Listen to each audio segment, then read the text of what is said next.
ఒకే రోజు 6 ప్రాంతాల్లో హైడ్రా ఆపరేషన్లు చేపట్టింది. గండిపేట మండలం వట్టినాగులపల్లి, శేర్లింగపల్లి మండలాల్లోని గౌలిదొడ్డి విలేజ్, శంషాబాద్ మండలం కొత్వాల్గూడలో హైడ్రా పలు యూనిట్లను తొలగించింది. పీసీబీ, మైనింగ్, రెవెన్యూ శాఖల ఫిర్యాదుతో హైడ్రా చర్యలు తీసుకుంది.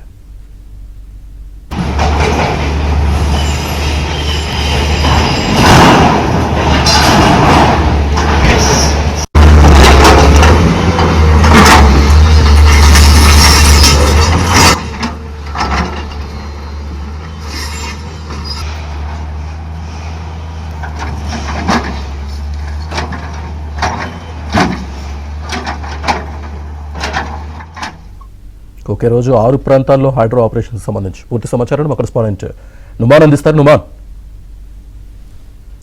శ్రీనివాస్, మొత్తం అక్రమ మైనింగ్ మీద హైడ్రా కఠిన చర్యలు తీసుకుంది. ఒకే రోజు దాదాపు 6 ప్రాంతాల్లో హైడ్రా భారీ ఆపరేషన్ చేపట్టింది. గండిపేట మండలం వట్టినాగులపల్లి, షేర్లింగంపల్లి మండలంలోని గౌలిదొడ్డి, శంషాబాద్ లోని కొత్వాల్గూడలో మొత్తం కూడా దాదాపు 6 క్రషింగ్ యూనిట్లను హైడ్రా తొలగించింది. దాదాపు 12 ఆర్ఎంసీ ప్లాంట్లను తొలగించింది. సంబంధిత శాఖల ఫిర్యాదు మేరకు హైడ్రా చర్యలు తీసుకుంది. సో పీసీబీ, మైనింగ్, రెవెన్యూ డిపార్ట్మెంట్ల ఆధ్వర్యంలో ఈ కూల్చివేతలు కొనసాగాయి.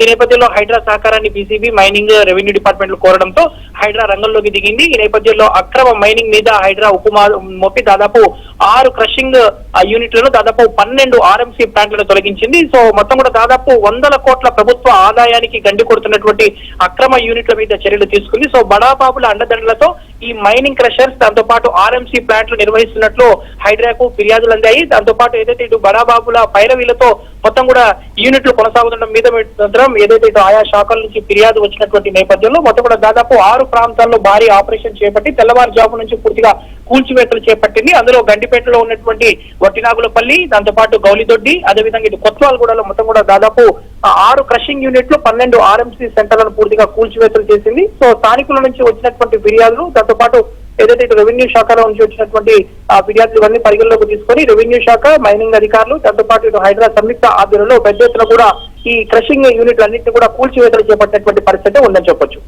Right Numan, thank you.